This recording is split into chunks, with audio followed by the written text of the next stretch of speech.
Could ever. There we go. What is up, everyone? We are back with a new season of What? No the way. Did it do Run that and again? Gun podcast. What? My bad. I'm sorry. I'm looking at this. It says a premium account on Twitter is required to create live broadcasts on their platform. Please upgrade to premium subscription. I'm just going to go live. It won't let Are we you. not live? Not on Twitter. Oh, well. Hey. So we're gonna have to link it to my account, probably.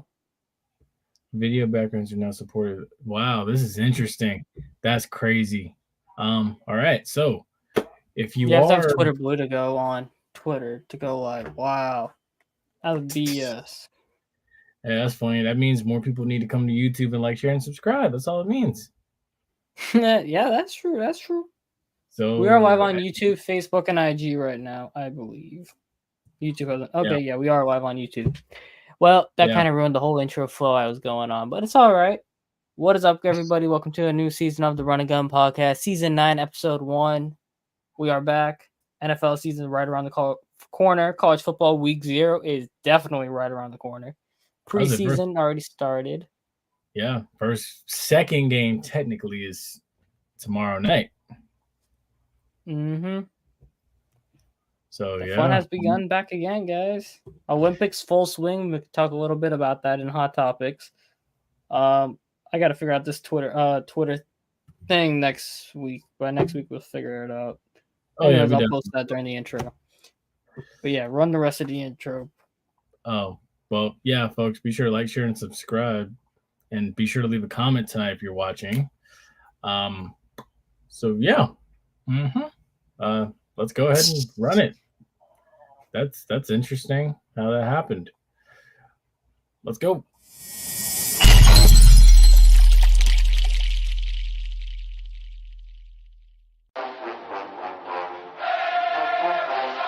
Hey, what's going on, guys? This is JP. This is the Bug. This is JC. This is Flash. This is Jimi Hendrix. And you're listening to You're listening to And you're listening to the Run and Gun podcast.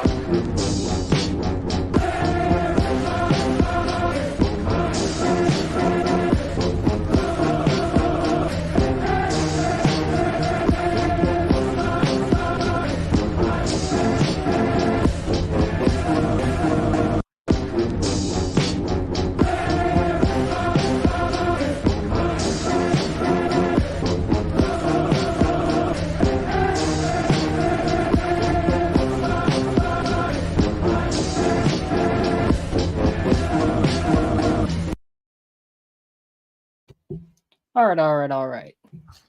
What we got for today? What do we got for today as we go ahead and set this up? Golly. Oh boy. All right, well, what do we got for today? Let's do it. Let's dive into it.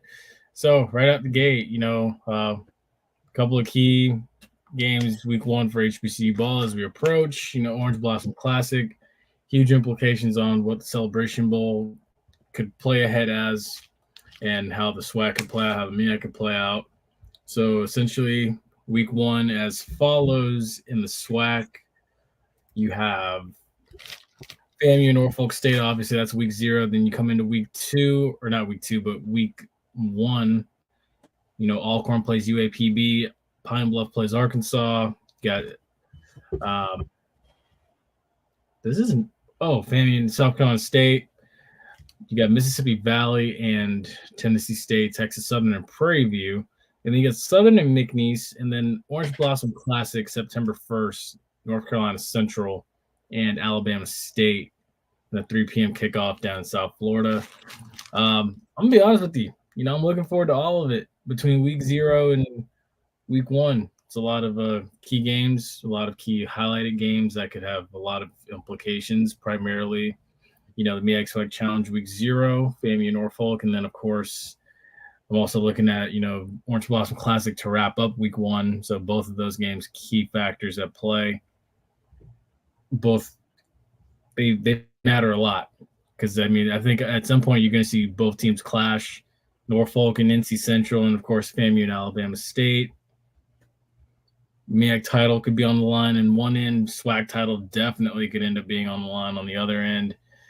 it's a huge say. It's always funny. College. Okay, so like in the NFL, those week 1 games are like the big fluke games, right? But then when you go into college football, it's like most of the time they don't have any implications. Like for the most part, but then you also look at it's like that was the reason why certain teams got left out of the playoff. Come down the stretch, if you lose that first game, it's like, well, now it's a 12 team, so there's a higher chance you could lose that first game and you're still getting in. But like, if you're competing for a championship for your conference and you got a game against another conference team, you're like, you could easily lose out on the first game. So you got to come in locked and ready to go. Or you could. It's important to make a statement in college ball more so. One, you want to like a game like these, especially when you look at the opener for week 0 and then the finale for week 1 for FAMU in Norfolk State. Like, dude, that's a statement game. You need slack. That's a statement game to show, like, hey, we're here. Business. We're good. Yeah, like we mean business. We're here to defend our title. And then you look at the one at the end. It's like you're like, hey, Alabama State. Like, we've been in the shadow of FAMU and Jackson State for too long. Now it's time for us to step out and show that like we are legit.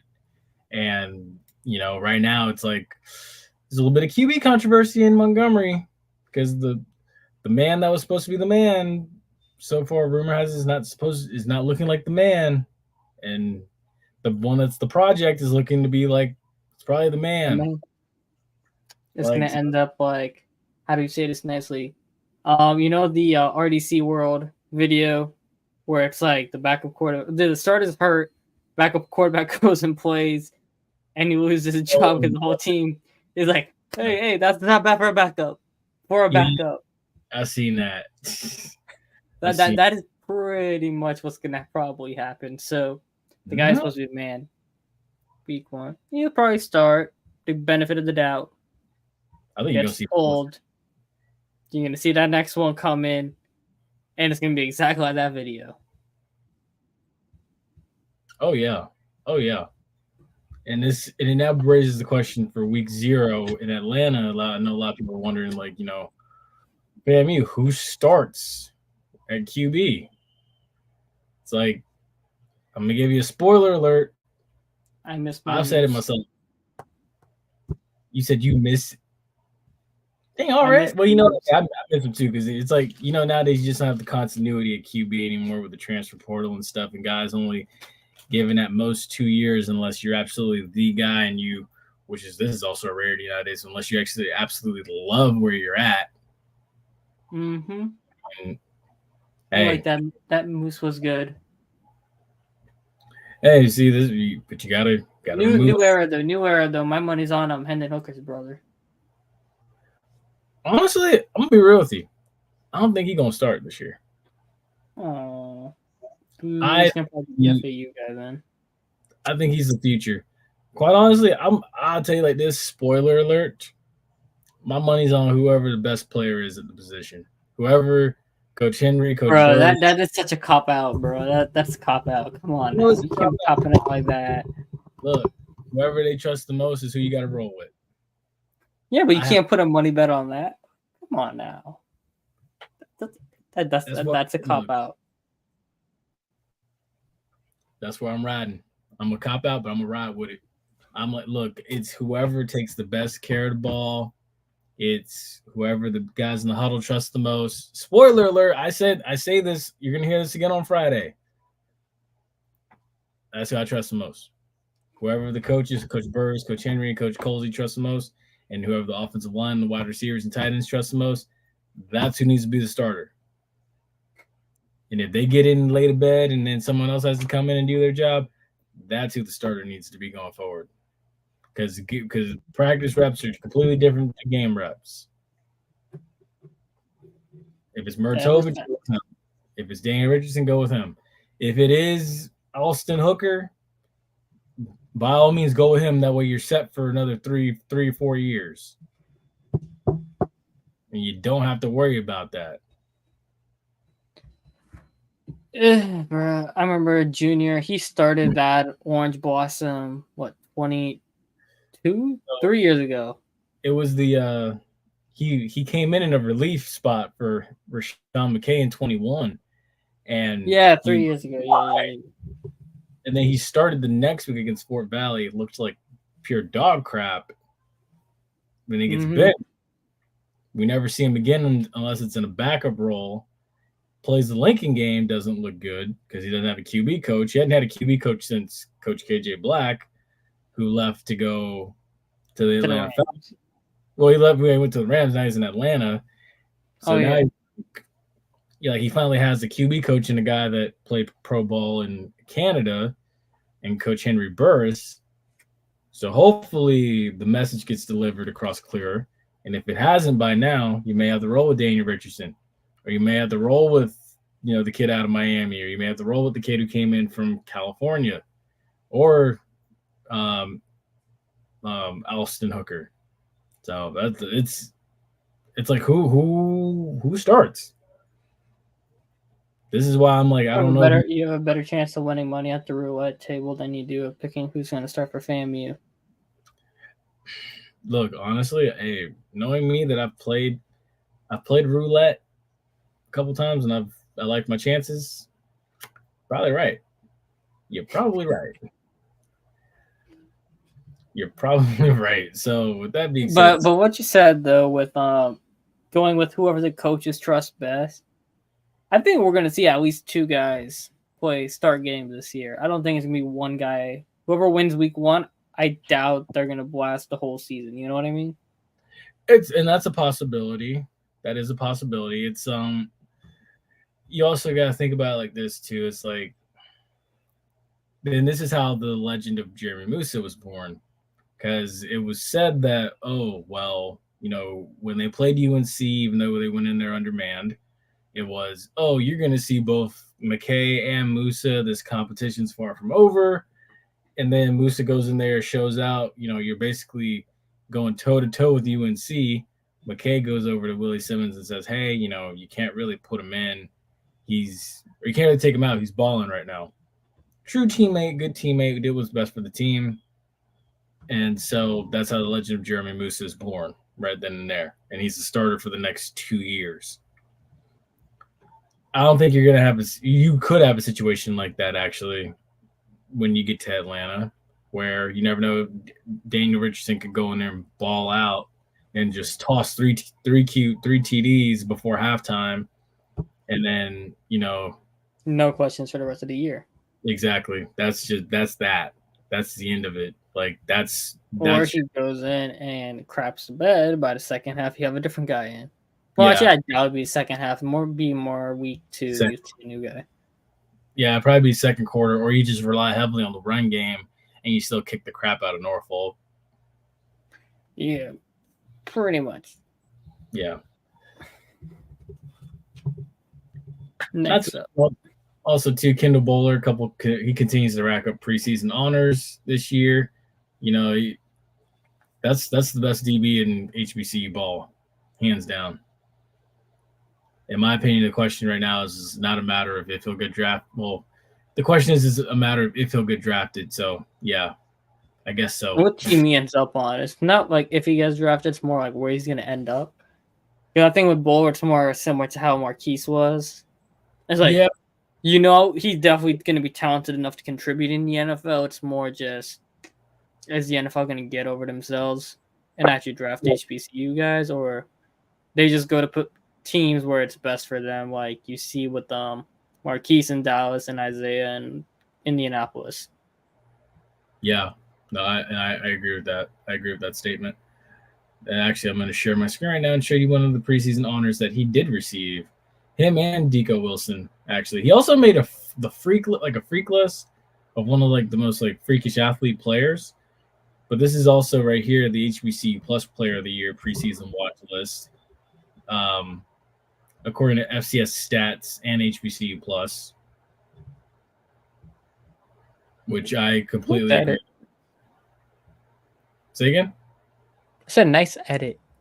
It's simple but clean with those white uniforms. Oh yeah. They need to get some white pants on that, and that'll just be pure aura right there. Honestly, I think they're gonna bust out with this look in Atlanta with like the white jersey and the white striped pants. Mm-hmm. I feel like they're gonna come out. So I with couldn't this. tell if it was a white pants because I had green on that bottom right of Deco Wilson.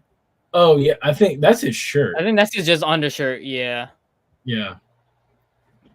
I'm actually that's going through my mind too. In a sense, it's like, what do you come out with when you show off the first look for the year? So I'm curious to see. But yeah. So which coaches do you think in this comp or in HBC ball altogether are under the most pressure week one to get like a statement win? You got Coach Chanis Berry in South Carolina State. You got obviously Eddie Robinson. You got Trey Oliver at North Carolina Central. You got Colsey at FAMU. You got oh my goodness, Dawson Odoms at Norfolk State. You got all these coaches, So which one's under the most pressure to get a statement win week one? I mean, I don't feel like Eddie Robinson is under pressure because we know what he's done. But like, if we're gonna think, I would just say probably Colsey stepping into Willie Simmons' shoes. Yeah. If you had to pick one, I feel like that would be the best one. I would agree with that. I would agree with that. But not like in a bad sense pressure. Like if you lose, you're on the hot seat kind of thing. It's just more like, what are you gonna do for us in the future, kind of thing. Can we trust you? We've lobbied for you. Your player, your guys have lobbied for you. Now you have to deliver. And can we trust you? And it needs to be like the stamp of approval, like that final stamp of approval going forward for the long term.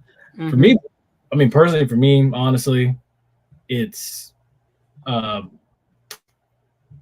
my goodness, it's not Dooley. It's oh my goodness, the coach at Prairie View. I'm losing my train of thought.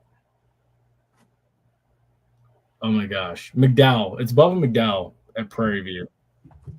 That's who mine is. Because the opener is against Texas Southern. You need to win it. They should win it. Yeah, you should win it. I'll say it like that. You got the preseason hype. You're not favored entirely to win the West, but somehow this team always backdoors their way into winning the West. And again, Alcorn's favored to win the West this year. But, don't do that. Don't do that. Stop it. Stop it. Don't. Why are you laughing? Why are you laughing? Go ahead, say it now. You just start laughing now. You might as well just say why you laughing. You done told on yourself now. I'm still petty over that. That first year I did it. What Alcorn, man? When Alcorn is like, you want them to win and they just choke it every time. Am I wrong though? Tell me I'm wrong, and I'll say no. You're not wrong. You're not wrong at all. I mean, you expect, you have high expectations for them coming out, and then they don't deliver, they don't finish the job, and it is what it is. But I mean, and then you look at Prairie View and Texas Southern.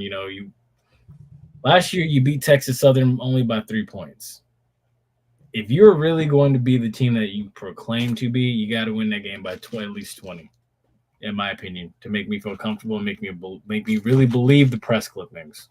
You got to go out and win. At least got to go 3 scores of some form, 17-21. Nobody cares, just as long as it's 3 scores.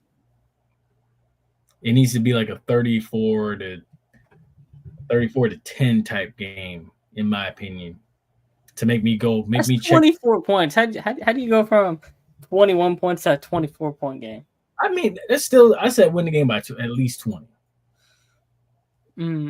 At least 20. And I got to go like I got to check my phone, look at the score, and be like, oh, they did what they were supposed to do. That's what I got to feel personally. I can see. I understand that. I get that sentiment there. But then what happens if all these teams we've talked about, they go, and it's like, FAMU only beats Norfolk by like 10. Like, Okay. If they beat them, FAMU only wins by 1 on a last-second field goal or some form. if that happens for me with FAMU, I'm gonna say like, okay, I gotta look at the quarterback numbers. Baby steps. I'll say baby steps on. If FAMU only wins by like 10, 14, something like that, I'd say, all right, we're going baby steps, still a reload, not a not a rebuild, but it's still a new era, and they have to get their feet under them, kind of thing. You know what I mean? Yeah, That's what the narrative should be. I would advise people not to panic at that point. Yeah, don't panic because it's still early in the season. You still got a couple weeks until you still. I just say temper expectations. Yeah. Now, if that's Prairie View and Texas Southern, if Prairie View goes in there and wins by 1, I'm gonna sit here and I'm gonna be like, nothing's changed. Yeah, to give them a little like, I ain't nobody all so much. You know what I mean? Yeah, that's what it is. I'm with you. Now, Orange Blossom Classic. If Alabama State goes out there and they lose to North Carolina Central, which I do personally, I'm picking North Carolina Central to win that because I think the rough and rugged style of MEAC ball is better than SWAC ball any day. I'm gonna sit here and be like, well, okay, not much change there either. That's what I'm gonna sit here and say. That makes sense. Yeah, it does. But then you say the MEAC, you'll take the MEAC style play over the SWACs, and yet he's going to play against a MEAC team in the MEAC SWAC. It's because it's like Buddy Pugh said in an interview after he retired. When going into the Celebration Bowl, there was much speculation of how that game was going to go. And Buddy Pugh sat down and told everybody specifically, this game is going to be one of those old school MEAC games where it's like the most physical team is going to win. And by God, it was. Because FAMU still has that MEAC style of play, which is why FAMU's been one of the dominant teams for so long in the SWAC like that. And this is why so many teams in the SWAC think, and fan bases in the SWAC think, they think, oh, well, we can beat FAMU. Like, no, you lack one thing. You have the athletes. You lack the trench play, and you lack the mental toughness. You bring that up. That reminds me of remember when FAMU entered the SWAC, right? Everybody's like, oh, it's a different era in the SWAC. It's a different type of game. You got to get ready. You're not built for this, blah, blah, blah. You remember that? The SWAC wasn't built for it. Exactly. The only one that was built for it left and went to Colorado. Mm-hmm. How's that working out for him? Stop it. See, you started a whole new season and you already been slick at the mouth already. He couldn't see Steve-O, he couldn't wait to get back on here. He already done got slick at the mouth. Tell me something. How's that going for him? Let me sip my tea. Look at you. Golly. Jeez. Golly. You're worse than me. No, you might be just fine when you go to breaking down FAMU and Alabama A&M when I'm busy that day. You might be just fine. Oh yeah, I forgot about that. What day is that? I gotta do that. I forgot. September, right? Yes. Yeah. So folks, Ace will be doing the FAMU Alabama A&M breakdown. I won't be able to make that day, so Ace will be taking lead role on that. And judging by the way he's right now, he'll be good and set. Jeez. See what he has to say about Coach Maynard. Anyways, moving on. You need to stop. All right, we're moving on to the NFL let's move now. on. Yeah. All right. Time for more slick of the mouth. This man has no mercy. All right, so right away. Standouts in preseason so far. Preseason didn't have probably training camp, if anything. Standouts in training camp because preseason, I mean, if we want to say that one game, I would say Cam Akers looking semi-competent after 2 Achilles tears in 3 or 4 years is like crazy.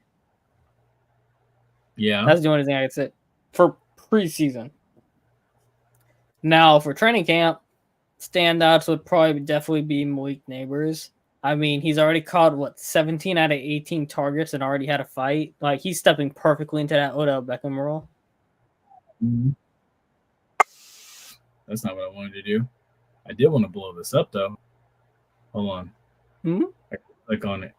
Now I was gonna say this is what stood out to me the most. Speaking of that Malik Neighbors thing, this right here has really been an exciting sight to see, or it was. Because this right here, man.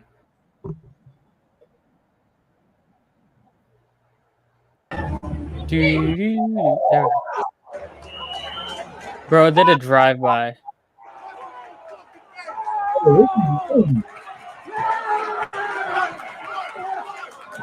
Bro, what we playing the whole fight, bro? It's just basically Odell Beckham on steroids. Odell versus Josh Norman. The crazy thing was about it was like Amon-Ra St. Brown got into that scuffle and nobody came to help him. You see any of the Lions wide receivers getting in there to try to help him? Bro, I haven't heard anything about Jameson Williams this preseason training camp. Me neither.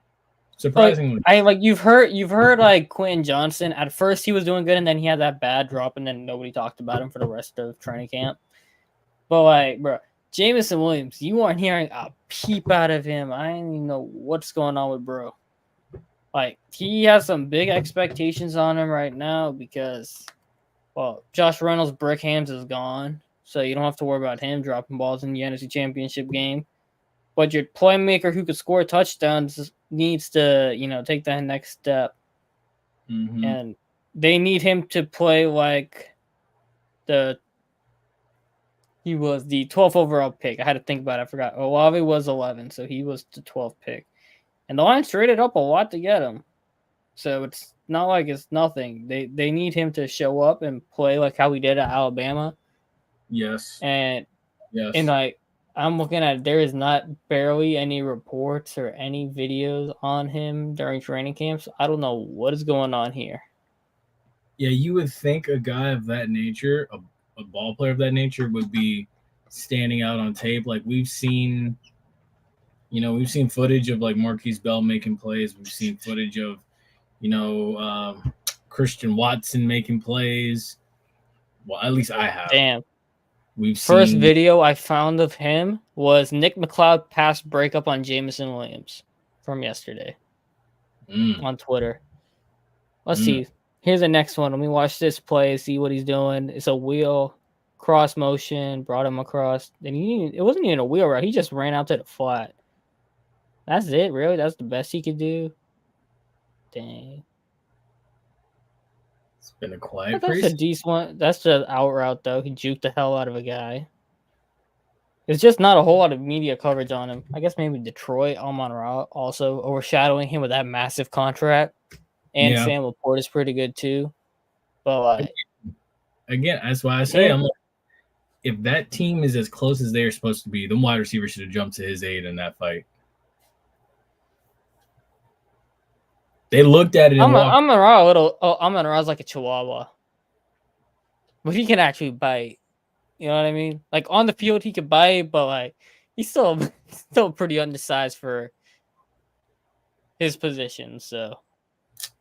That's that. For other pots of expectations in the preseason, that is a great time to bring up this. So, Kansas City, right?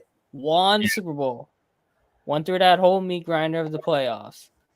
Of course. Won the Super Bowl. Had the shortest offseason out of anybody outside the 49ers. They are playing all their starters on first game of the preseason. For the first quarter. Yes, he was not playing in the preseason. First overall pick from last year, who is looking like a bust right now. Bryce Young, I'm looking at you. You need to be watching what Kansas City is doing. If Mahomes can play in the preseason, your behind can definitely play in the preseason. Yeah, see, that's what that is Dave Canales trying to hide and protect him for some odd reason. I don't know why. He needs reps. Like you said, there's nothing better than in-game reps. That man is one man who definitely needs in-game reps. Yeah, no, I agree. He does. He needs that chemistry because he has a whole new wide receiver room. Jatavion Sanders, Deontay Johnson, Xavier Legette are all new guys into that room. New system, new coach. Is like, right, you need to be playing like unless you're playing like the entire second game. Yeah, no, he needs his reps. Mahomes, if anything, should not be out there. But yeah, Mahomes shouldn't be playing, but like, it's probably gonna be just like handoff, one throw to Xavier Worthy to see what he got, one throw to Rashee Rice, one to Kelsey, and that's it. This is where I look at it, and I'm like, I look at the way the preseason used to be back when I was a kid, and sort of when you used back in our old days. Yeah, back when you were a kid too. Crazy enough, it's like the starters would go out there in the first preseason game, first quarter. Yeah, like one drive, one or two series on offense and defense, and then you sit them down, and then they come out the second comes out. Yeah, and then it'll be the same. The third game they don't play. Normally, it's like the third game they don't play it, or they play one drive. The third game back then, because there was 4. The third game. Yeah, the third game they didn't play. What was it? The fourth game, yeah. The fourth game they didn't play. The third game was a dress rehearsal. Yeah, the fourth game they didn't play at all. The fourth game was like, if you're on the bubble, you strength. Yeah, those are the bubble games. Yeah, and then like after that, it was like you had like a week off from this before the season. No, there was no week off. I don't think. I could have swore it felt like there was. It felt like it was an eternity from that last preseason game to like the first game of the season. That's what it felt like. The first game of the season is always the week after Labor Day. So it's generally around 9/11. Yeah, it is. It is. And the preseason would generally run Hall of Fame games. So it might actually have a bye week, but I don't think there's 2 weeks in between it now, is there? Let's see. Okay, so most teams playing their first preseason game this weekend, right? So that's the 11th. Let's say Sunday, right? The 11th. So the last preseason game would be the 25th. No games that first week of September. The first game would probably be the 12th or the let me see. 12th or the 5th is the first game. I think it's like October because the Bucks' last preseason game was October 24th. August 23rd. Yeah. Yeah, so the 25th would be the last preseason game. Then you have that week where it should have been the last game, but that's now the cut week. Yeah. The Saints' first game was September 8th. So yeah, there's only 1 week off. Yeah, that week's gonna feel like an eternity. Wait, it is 2 weeks. Wait, it's one Sunday, but 2 weeks technically. Yep. I knew it. Thankfully, but if in the old days it would have been 1 week. Now it's 2 weeks. Oh God. Thankfully, we have college football. Mm-hmm. And we have a week 0 week right there with Florida State and Georgia Tech in Dublin and FAMU and Norfolk State to keep us company. And then we got after that, we got stuff and to keep us company, and then we got the NFL. Thankfully. All right. So we're doing next topic of Hard Knocks. Yeah, I've actually been looking at the Giants Hard Knocks setup and stuff with this like off-season thing. Dude, I look at it and it's like they chose to build around Daniel Jones rather than give Saquon an extension. They told him, we're going to let you test the market. Because, like, who would you have paid? Bruh, to lose Saquon to your division rival is just, like... nasty word. That just can't happen. You can't lose your franchise player to your division rival. And then his daughter came out and said, Daddy, we're going to a winning team. Yeah, that was just... if you're a Giants fan, that took about 20 years off your soul right there. It did.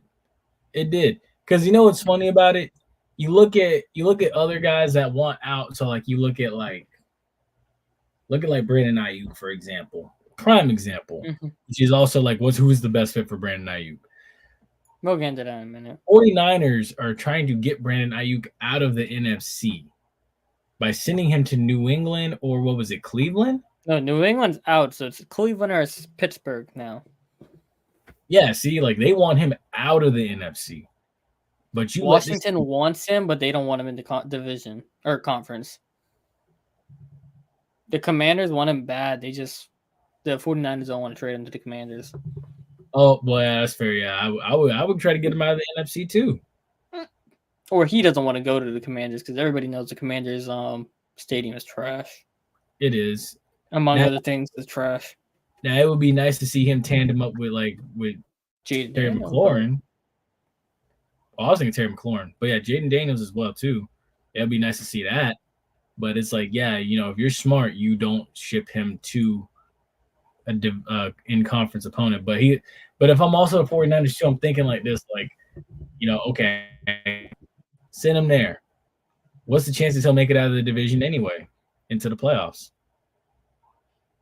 I don't know what happened to Ace, but he'll be back. But yeah, so it's like, if you send Terry McLaurin, or not Terry, if you send Brandon Aiyuk there, what are the chances he makes it out of that division anyway and gets to the playoffs? You got to think about it like that. But the other thing, too, is like I look at the Giants and I'm just like, what were you thinking, man? This is why this franchise has been set back. This is why this franchise hasn't done anything since Eli left. The problem. There we go. I accidentally unplugged the camera. Oh, no, you good. Oof. Anyways, continue. But yeah, no, I was just saying, like, I look at it and I'm like, this is why, like, the Giants have not been the Giants of old.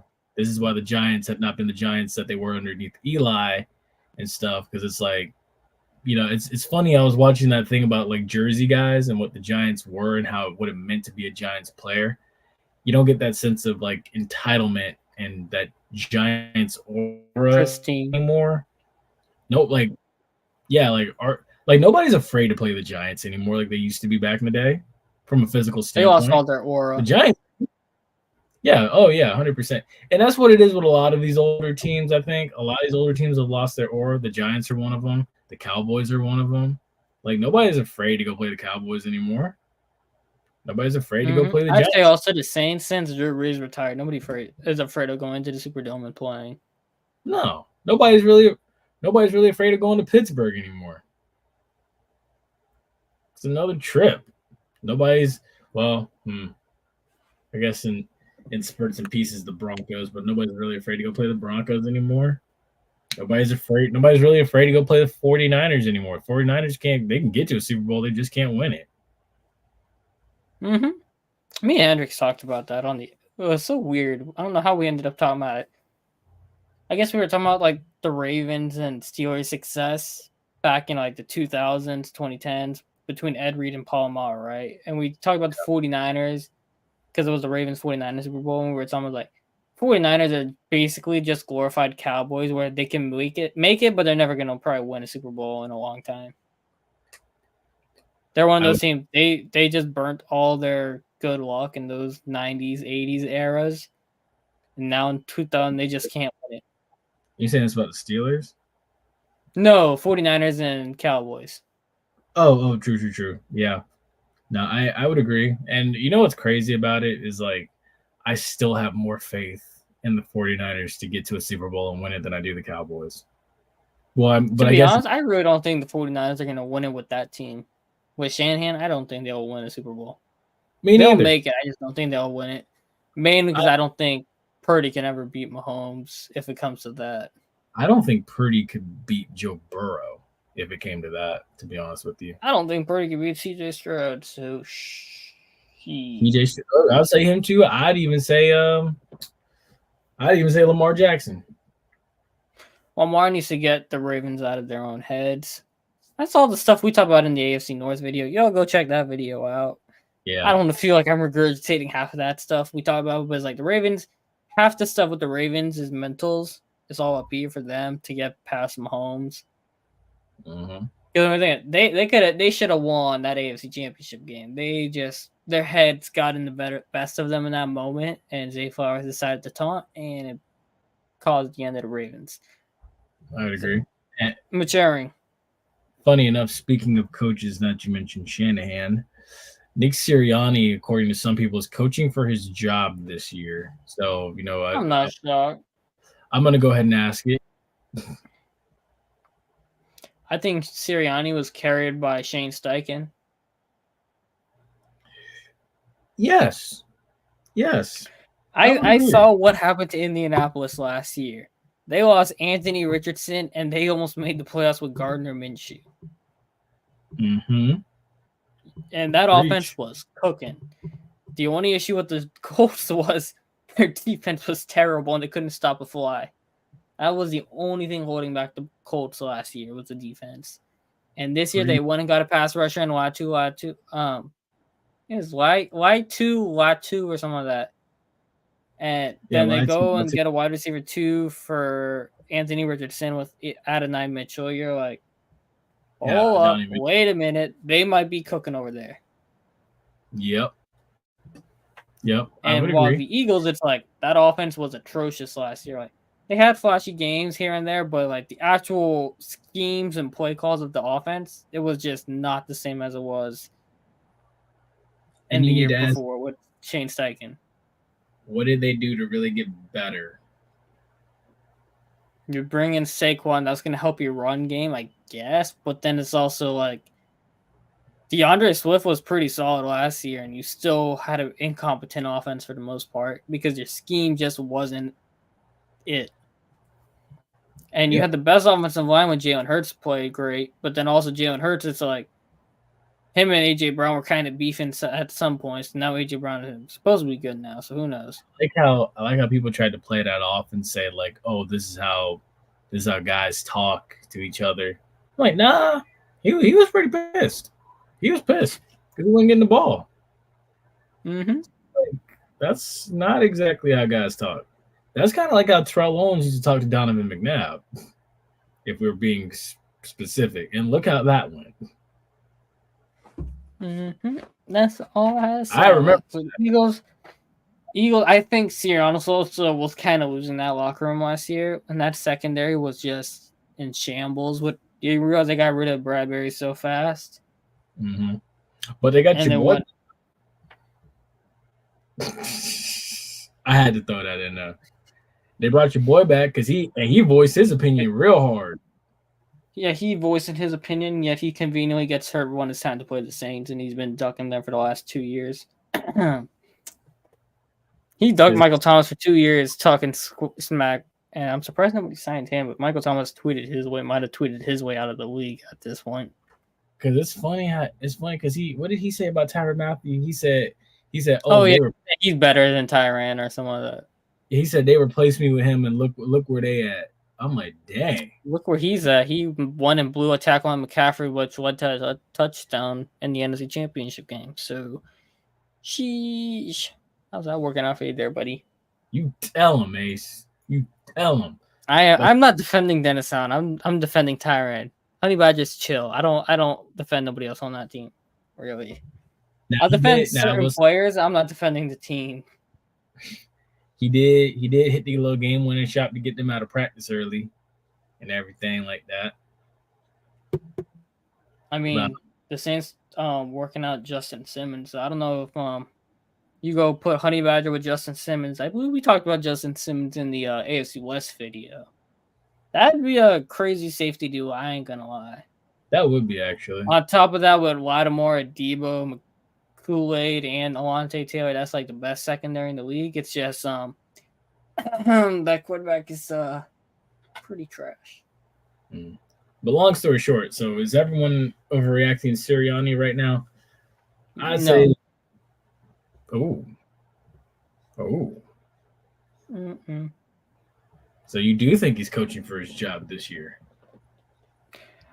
Yeah, it's coaching for his job in the sense where it's the offense has to look coherent for the most part, and the locker room doesn't. It has to look like they're not fighting with each other every other play.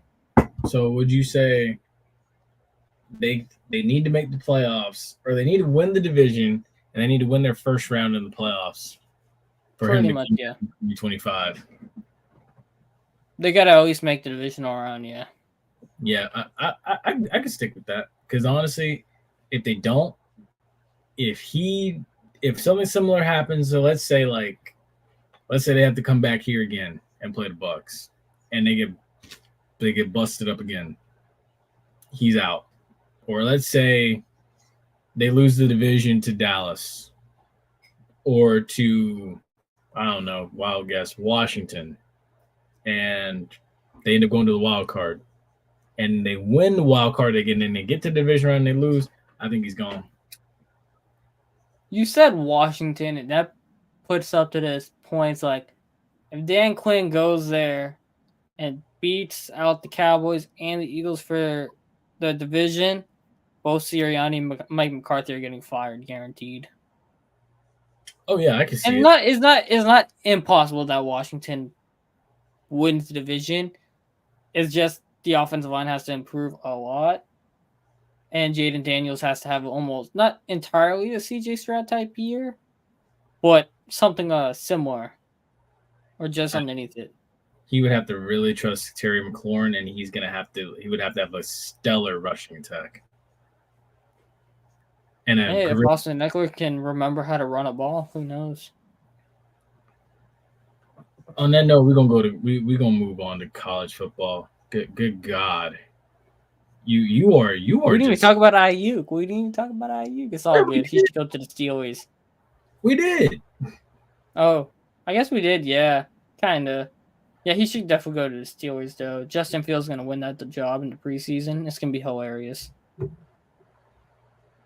We didn't really talk about it, but if Justin Fields wins the starting job and takes Pittsburgh to the playoffs, oh boy, conversations will be had. Oh, I believe it already. I done told people, I'm like, look, I've lost faith in Russell Wilson. It's not even Russell Wilson. It's more of the competency of the Chicago Bears management and ownership and the whole franchise as a whole. Because they refuse to surround that man with talent for 3 years. And then you literally have videos of Matt Eberflus asking Nick Saban how to develop a young quarterback when Nick Saban has never developed an NFL quarterback in his life. And he's trying to say, oh, you have to manage expectations for the guy.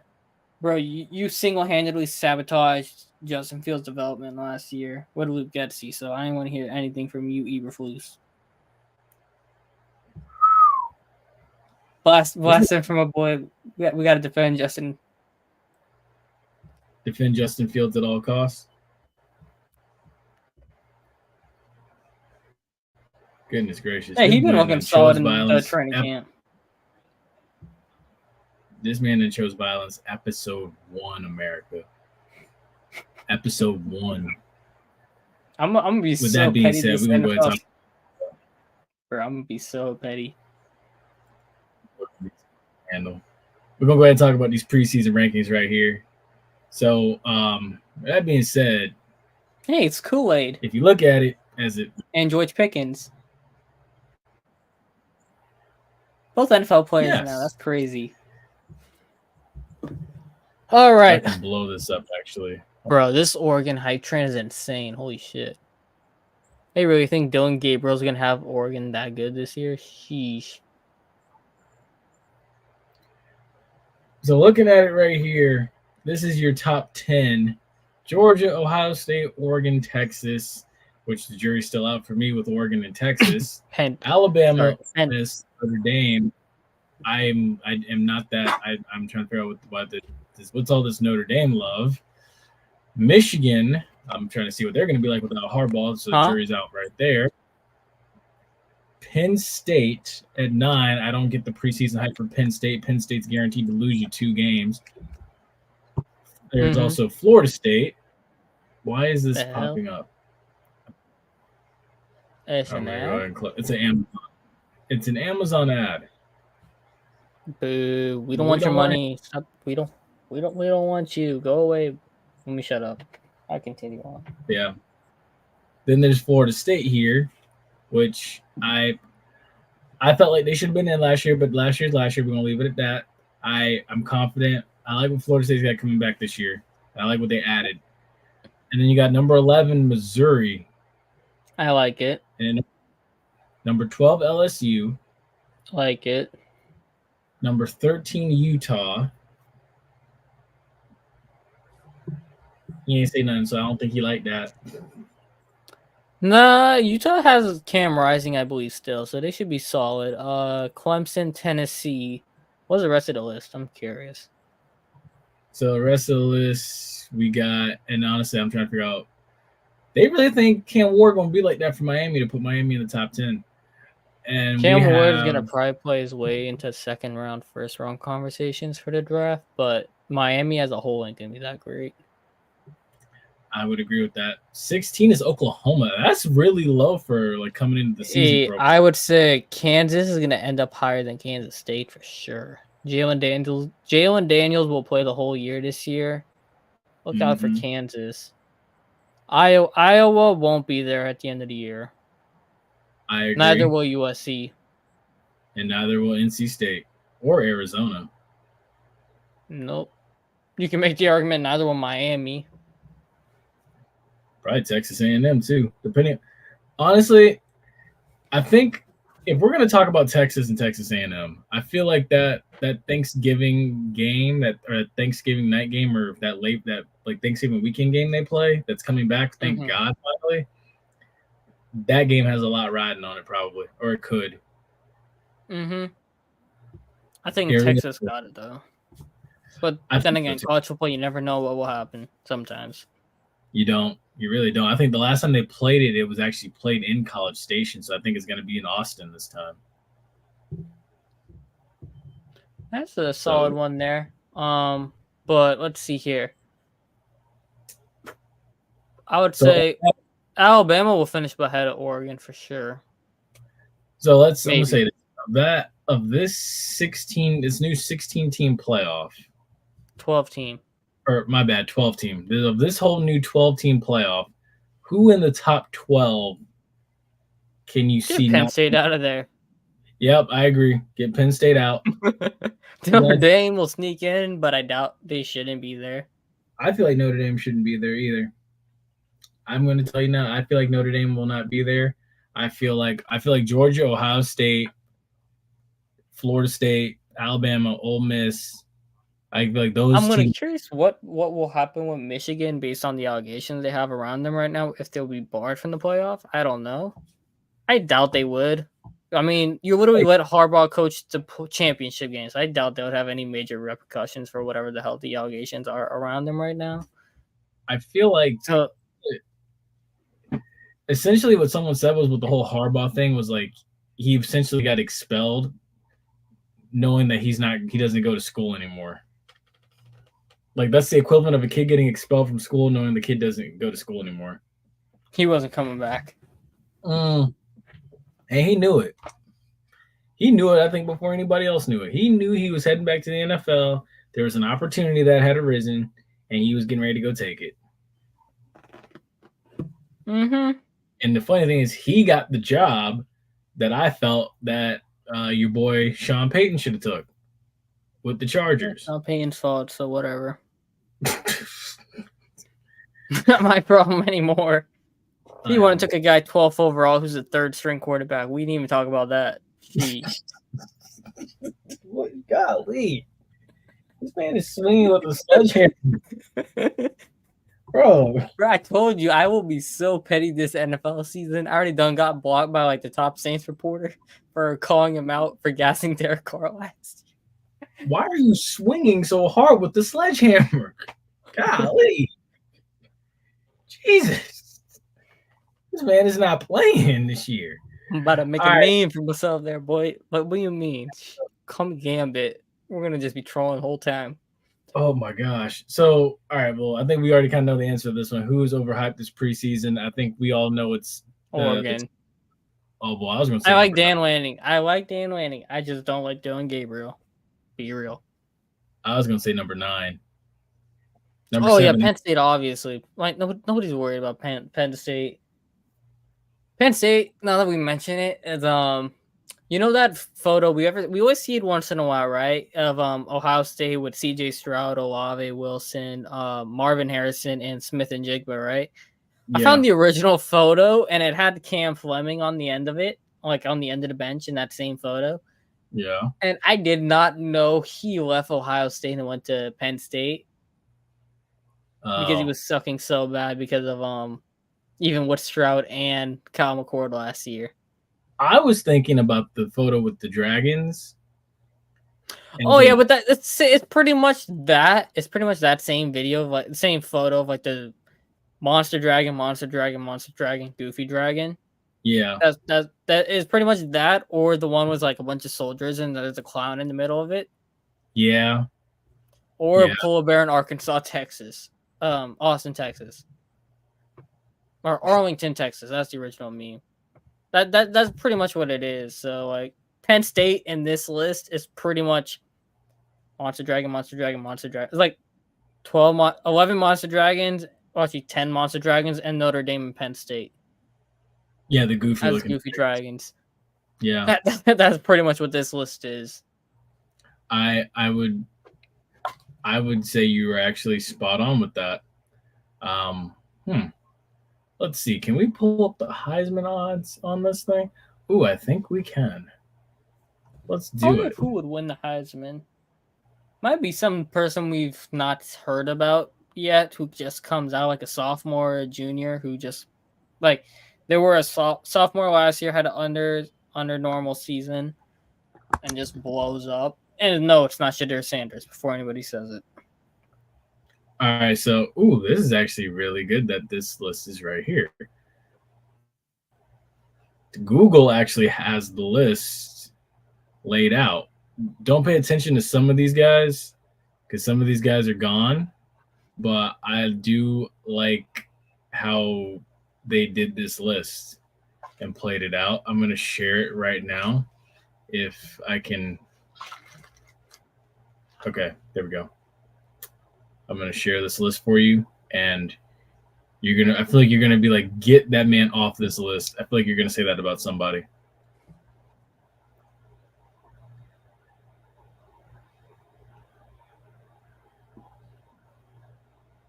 So we got Carson Beck, Dylan Gabriel, Quinn Ewers, Jalen Milroe.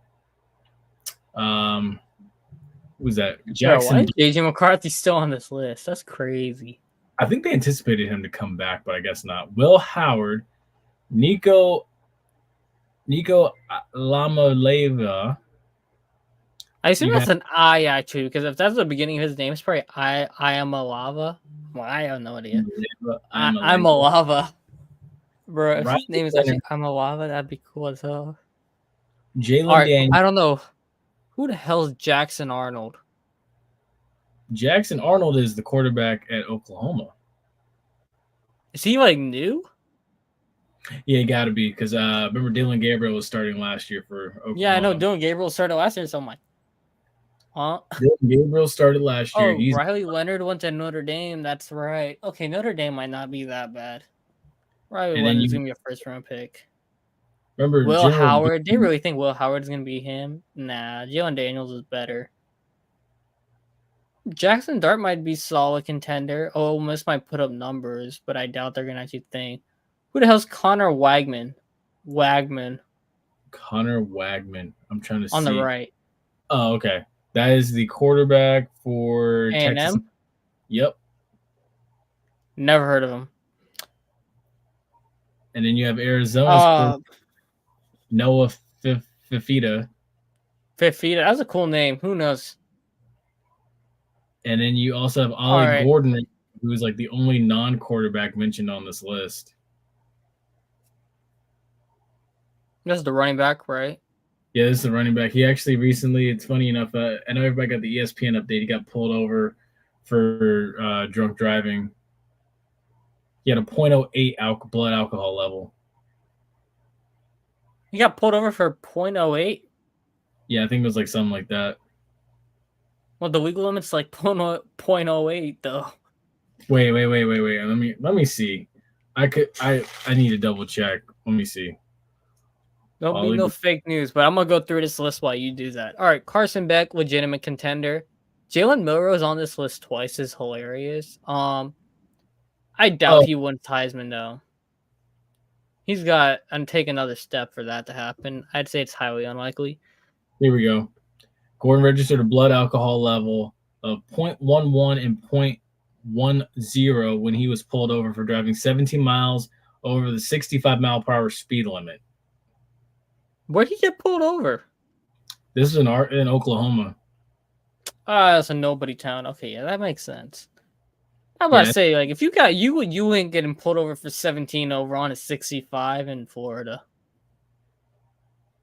Yeah, no, that's true. You not. That's about 82. That you're probably not getting pulled over for that in Florida. Georgia, you're definitely getting pulled over for that. That's why Georgia Bulldogs have so many issues. You never know, because Georgia Bulldogs, they need to take all their keys away because they can't drive. Anyways, Carson Beck, legitimate contender. Speaking of Bulldogs for Heisman, Riley Leonard, I could see it maybe. Shooter, you're not winning enough games to be in consideration. Dylan Gabriel, maybe, but I'm not a big fan of him. Oh, I guess if you're on IG, you got to hop over to YouTube now. Jackson Dart, I already said him. Quinn Ewers, maybe. I could see it. Jalen Daniels, I could see it. That's really it. If I had to bet on 4 guys to be in New York for the Heisman, I'm definitely going Carson Beck, Jalen Milroe. I'm going to go Quinn Ewers. That's my third, and I'm gonna just probably keep it all SEC, which is crazy. But Jackson Dart. If I had to take, I would say Carson Beck, Jalen Daniels, Quinn Ewers, and there's gonna be a towing cost between Riley Leonard and Jalen Milroe. Possible. But I can see, I believe Bo Nix was a Heisman finalist last year, so who knows? Maybe Dylan Gabriel sneaks his way in because Dan Lanning's offense is so friendly to QBs. And the Pac, he is in the Big Ten now, so it's going to be a different era of defense. Exactly. So, Dylan Gabriel, you're not in Kansas anymore. Oh, add the dude from Ohio State. His last name is Brown. I have no idea what his first name. I can't remember. It starts with a J.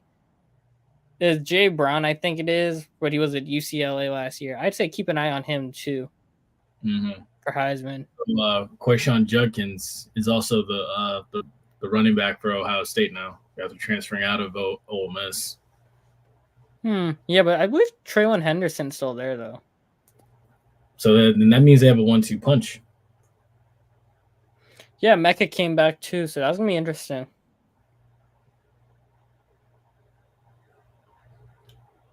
Let's have a conversation about that. What else we got for college football before we go and blast whoever next is up next? So we basically have the SEC moving to a mandatory injury report. So they're going to do the same thing that the NFL does, releasing injury reports every week.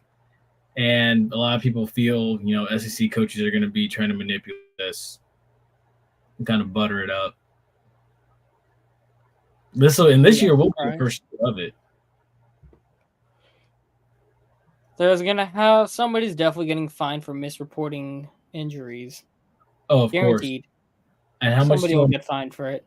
How much you want to bet it's going to be Lane Kiffin?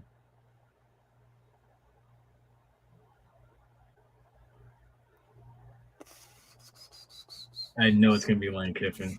Essentially, every school essentially already – see, the thing people don't realize is every school essentially already does this when the coaches talk to the media. You just have to listen for it at certain points.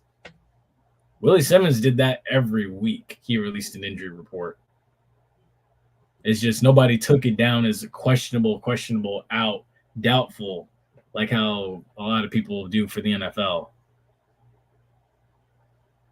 You just got to know what to listen for. So it's already been done. It's just now it's got to be magnified times 10. Because it's the SEC. Exactly. And again, I'm still sticking with it. Lane Kiffin going to be the one to get fined for this. It's always Lane Kiffin though. I just feel it. Or it's gonna be Hugh Freeze if it's not Lane Kiffin.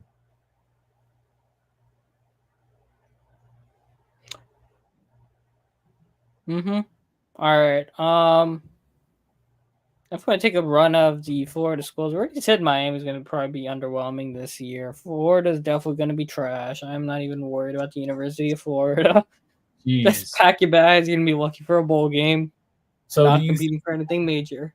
Do you think UCF can beat Florida in the swamp? Yeah. When is the last time Florida's been actually good? Like, actually good. I want to say 2019. Like, in the swamp, because USF came into the swamp and almost beat them with Jeff Scott. Like, come on now. Oh, yeah, that's right. Yeah. Honestly, I'm going to say, like, what, 2019? When they had, like, Kadarius Toney. Yeah, like, it's before COVID. Like, since COVID, like, no, you remember we were talking about, like, some stadiums just doesn't have that same aura anymore. Yeah. It's like the swamp. Nobody's afraid to go in the swamp anymore. That's very true. That's very true. Be real. You would have more anxiety going to FSU than you would to go Florida and play. Just saying. Not even hating. It's just being realistic on what I've seen the last 5 years. Hey, I'm not even gonna say you're wrong either, to be honest with you. Now, I'm gonna tell you now, here's what's gonna happen. That stadium's gonna be rocking. I say that and they go good. That stadium's gonna be rocking when they play Miami. When Miami goes in there, that stadium's gonna be crazy because it is a rivalry that's not played every day. A lot of people will be taking that bright line up to Orlando and running a car and driving up that little turnpike. Now, it's also gonna be raucous in there, and it's gonna be real personal when UCF goes in there. Now, the thing is, don't let UCF beat Florida in the swamp. Because if UCF wins that game, it is gonna be nasty. Oh my God. You don't want to see the backlash that is going to happen if UCF wins that game. Billy Napier is coaching for his job right now, so yeah, I don't think Graham Mertz is going to be able to bail him out with the toughest schedule in the country. Can I tell you now, if UCF goes in there and wins, rest in peace, Rich Boys. If UCF goes in there and wins, if Miami goes in there and wins, oof, God, I hate to see the backlash for that. I can't. Ooh, boy. That's all I can say. I believe actually FSU Florida is going to be in the swamp too this year. No, that's in Tallahassee. Wait, Jordan Travis got hurt before that game, right? Yeah, but remember it was. But Rodemaker didn't go. Rodemaker didn't go to. He played. He started. Gainesville play, did he? Yeah, he did. Because Jordan Travis got hurt the week of the Florida Classic. Because I remember walking out of the Classic. Yeah. So that means that was the game Trey Benson took over. Yeah. Trey Benson carried the hell out of FSU in that game. So yeah, it's gonna be rest in peace, Florida. Y'all screwed because y'all got to go to Tallahassee too. Yeah, that's what I'm saying. It's everybody's like Florida could eke out eight wins. If Florida can get 8 wins, yeah, it's like you gotta look at it. It's like you got those two Florida schedule right now. Yeah, go ahead and share your screen. I was putting it up on my phone, but I can pull it up on here. They gotta go to Knoxville. They gotta go to Tallahassee. I think they gotta play. No. LSU goes into Gainesville this year too. They got Miami week 0 or week 1? Week 1. Yeah, week 0 is what, this week? No, next week. Week 0 is like the week before Labor Day weekend. All right, they got Miami August 31st. That's an L. W. L. Win. L. Well, no, they'll beat Mississippi State.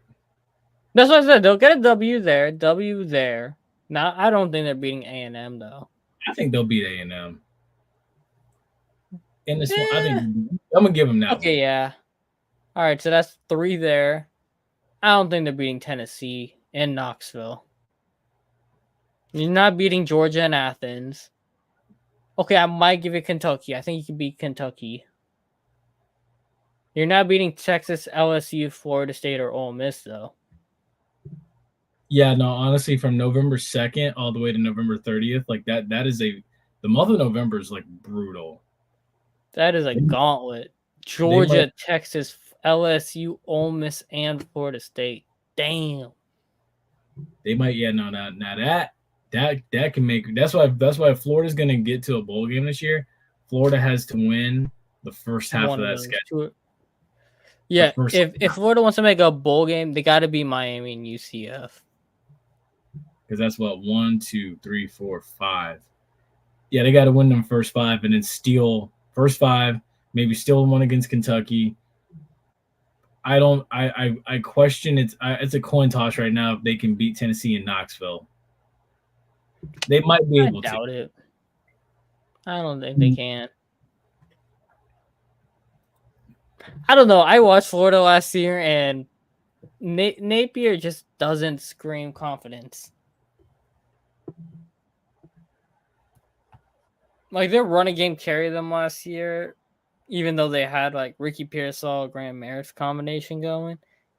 It's like that running game was still doing the majority of the heavy work, and ETN ain't there no more.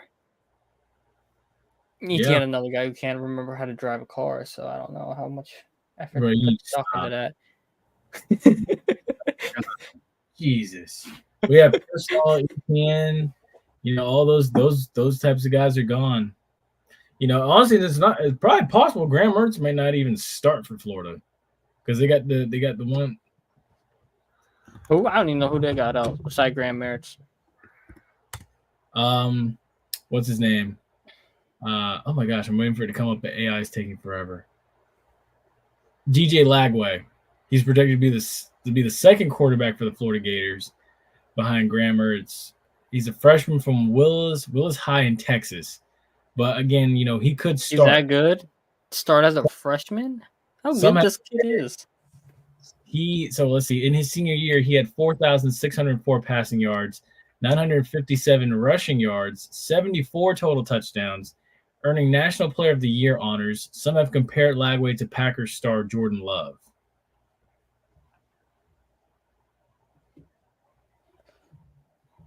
I feel like, I don't know, I hear that name Lagway and I think of a controller lag for some reason. Don't ask. My brain's just all mumble right now. Anyways, hey, if you got a true freshman starting, you better be sure he's ready to rock week 1. Yeah. Now he showed flashes. He's actually in one of those Gatorade commercials. Actually, that's the NIL. Nobody cares. Yeah. Nowadays, it's not a big deal if you're in a commercial or not. Anybody's in a commercial. It's more like a participation trophy for the YMCA.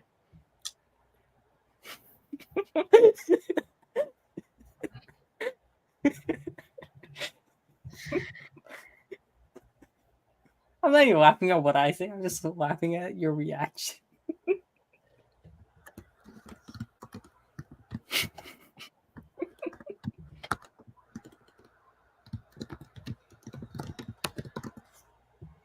I'm serious right now. Don't mind me.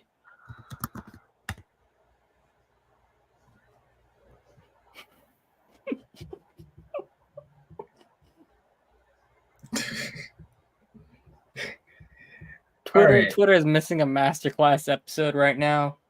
Good God. That's all I'm saying. On that note, we're gonna just slide on. I think we've had enough of that for today. Topics. All right. Marlon Humphrey showing that he's an idiot. Trying to say Simone Biles and Team USA showing respect to gymnasts who tore both ACLs or tore the same ACL twice, or she had like 3 ACL surgeries or something like that, and she won gold medal, and they showed her honors. And Marlon Humphrey got cooked for saying that was disgusting. Yeah, that was deserved by him because that woman absolutely deserved all the honors she got. Oh, dude, that's bad. That was crazy, bro. Like, how do you tear all your ACLs like that many times and still win gold? Like, damn, bro, shout out her. That's crazy. Dude, so I honestly look. I'm glad you mentioned Simone. Should Simone return for one last run in LA in 2020? I think she'll be 31 by this time.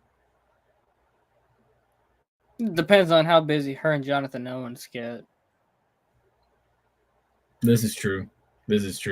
Also, by that time, If she when wants you're to become a parent or not. Like, if she becomes like a parent, I doubt it. But like, if she's not, then I say she runs it back. yeah, honestly, I agree. But it's like, personal matters do take over. It's like, yeah, I understand you want to be a parent before the age of 30, and your man's playing professional ball. Like, the Olympics is at home, but it's like, hey, you only get to be a parent once, or once in a lifetime. So, Yeah, I would. Yeah, the one who I was talking about was Rebecca Andrade from Brazil. That's crazy, though. Tearing your ACL 3 times and meniscus, like, that shout out that. Simone, though. Simone by what, 7 golds now or 6 gold medals? Oh, it's a plethora, dude. Hold on, let me see. I know And Katie there's Ledecky's got the most for a woman athlete, but like Simone should be second, I believe. So, like, if you watch Simone, I was watching her do her freestyle, and like the hops on her, bro, like she can get up there higher than most NBA players. So she has 7 gold medals. Yeah, that's 3 what of I them thought. came. 3 of them came in Paris. Yeah. 4 of them came in Rio. Wow, she didn't do the 2020. No, she didn't do Tokyo. She did Tokyo. Did Tokyo. Hmm. She did the 2020 or 2021 Olympics in Tokyo on the balance beam, and she got bronze. Yeah, I don't think, but she didn't do like the main events though. No. So in total, and as far as the Olympic Games go, she has 7 gold medals, 2 silver medals, and 2 bronze medals. Yeah, like if you actually look at it in like a vacuum, right? Since like 2012, she's probably a top 5 athlete in American sports. Oh yeah, her, Like Katie all of Ledecky. American sports. Honestly, it's funny to me. It's like I was looking at something that made me kind of like sit there and kind of stop, because like they did like a size comparison between like her, Katie Ledecky, and LeBron. Because I was like, geez, I thought it was Katie Ledecky. 'Cause I'm like, first of all, I shouldn't say it's like this, but I'm like, Katie Ledecky, like she kind of built like me for a girl. But I was like, you know what? She's a swimmer too, like she's an Olympic athlete. So I mean, No, she built though. Yeah, and I'm like, I didn't know she was 6 feet. But you're like 5'10", so you can't say she built like you though. She's taller than both of us. That's true. That's true. I didn't know. I thought she was but like winning 12 gold is insane. Yes. Winning Shout out both of them. Winning 1 and all is just insane. Like, dude, that's Also, shout out Julian Alfred, first St. Lucia medal ever was a gold medal in the 100-meter dash. Yes, I saw that. That was impressive. St. Lucia needed that. They got battered by that hurricane earlier this summer. All the islands in the Caribbean got battered. So shout out to any islands that want a medal. Yeah, no, I'm with you there. The other Noah thing too Lyle is standing on business. Yes, He stood on major business, bro. He said, "World champion of 1." And this man said, "I bet I'm gonna go win this 100-meter dash." Hey, that's what Coach Prather always used to say, bro. He's always used to say, "Lean forward when you're running." Yes. And you would never think, coaches. I'm sure coaches like think back in the they was like, "Lean forward when you finish." Damn, the one time Thompson never leaned. Oof. I know he probably felt sick. That was his first Olympics, though. He'll be back next time for it. I ain't too worried about him from Jamaica, but if he didn't lean, like if Noah Lyles didn't lean, he wasn't gonna win that. 100%. Actually, never doubt Quincy Hall. An epic comeback to win the 400 meter. Ooh, we have to check this out. I'm actually about to share it right now.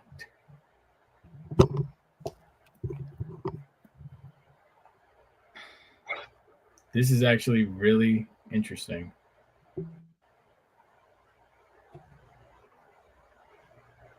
So here we go.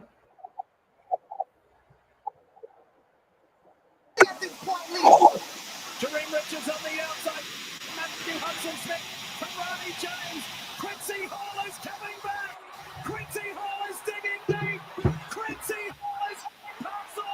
Bruh, is it barely loading? Oh, it didn't show it? It showed it, but it was kind of like glitchy. Oh, man. Darn. But yeah, Quincy Hall, he fought back from like third, fourth place to win that race. That's insane. That's crazy. Shout out him. USA taking the 100 and 400 dash. That's crazy.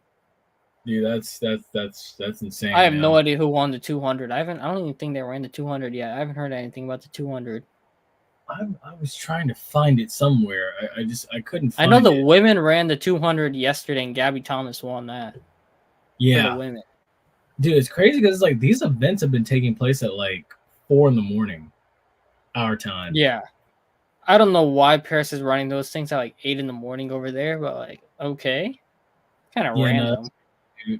No, that's crazy. Like, you gotta do something like where you can arrange that. But I guess like 8, but like right now, our time it's like 3 a.m. over there. No, it's not. Paris is only like 4 hours ahead of us, or 5. Is it really? London is 2:26 in the morning. Okay, So maybe not. 4 hours. Madrid is 3:26 a.m. Paris is 3:26, so they are 6 hours ahead, actually. Not okay. Yeah, I was gonna say because this guy be like 3 a.m. over there. So Paris and Germany are in the same time zone? Huh. So Paris is an hour ahead of London. I didn't know that. Learned something new today. You gotta think about it because like geographically, it was so easy for the Germans to invade France. No, but like Paris and London are like a train, like an hour apart or something like that. Oh yeah. It's not like that far, so I guess it's kind of like New Orleans and Tallahassee. Yeah. Not really that far apart, but it's like 2 different time zones. Mm-hmm. Anyways, we're talking about time zones now. It's so random. So the other thing too is flag football will be a part of the Olympics in 2028. So I've said like it doesn't what? If the U.S. doesn't win that, like, come on now, they have no not winning it. Every game should be like an 80-point victory. We could send high school kids to go win that.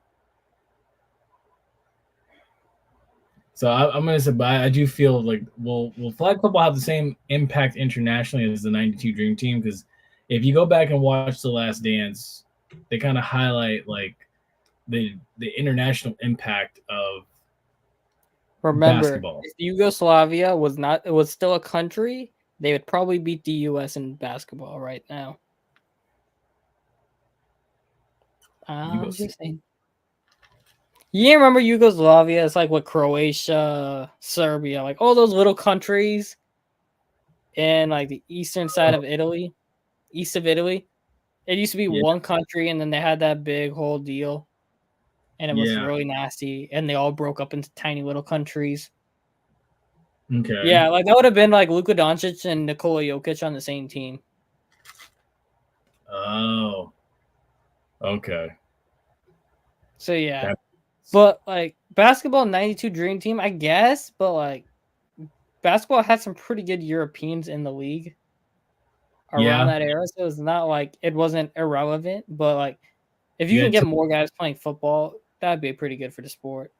Yeah. It honestly, I feel like honestly too, like you're gonna get a lot of linemen out of the international circuit, not so much skill players, because like you can run so many of them. Yeah, you can run track and be fast all you want and everything like that, but like you gotta like football, American football is a different animal versus soccer. Soccer is a different animal versus American football. So I mean it's interesting. It's gonna be interesting to see. So I don't know how big of an impact it can have, but we'll see how this works out. What else we got? Anything? No. Oh, men and women hoop search for gold. Steve Kerr's still a basketball terrorist, in my opinion. What that 3-guard lineup he runs, Angelo Embiid sucks, in my opinion. But They still beat Brazil. I have no idea who the hell was on Brazil's team. Yeah, To me even neither. be that far. But they do have Serbia coming up with Nikola Jokic, so They'll win it. I think the Nikola women. Jokic is gonna body Embiid. He's gonna pull him down and just do what Anthony Edwards did to the Suns. Like I said, I got the women winning gold. Oh yeah, the women are gonna win gold easy, I think. Yeah, But the men, honestly, my favorite still is Germany to win it, to win gold. France is gonna fall to Germany for sure tomorrow. Then I'm not gonna win. I hope I don't jinx it now that I say it. But the Germans have notoriously, historically owned France for the last 80-something years.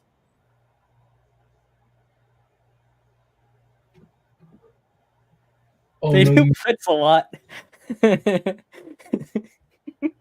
They do blitz a lot in Germany.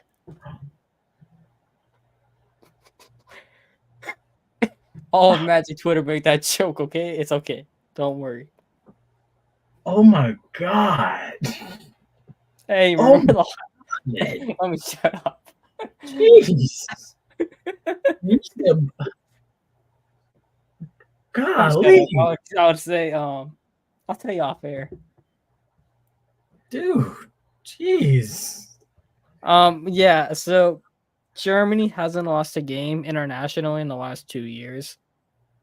So, put that in Okay. perspective. Team USA has to deal with Jokic, so Embiid better show up, otherwise Serbia's going to destroy him. Goodness gracious. I still can't get over the whole blitz. Oh my gosh. More. Anyways, with that being said, Olympics almost done. They'll finish next Sunday. It's been pretty interesting. We had did you see the moonwalking underwater? That was hilarious. Yes, It's so the synchronized swimming. yeah, that one was crazy. They were like doing the moonwalk like this underwater. I was like, bro, that is so cool.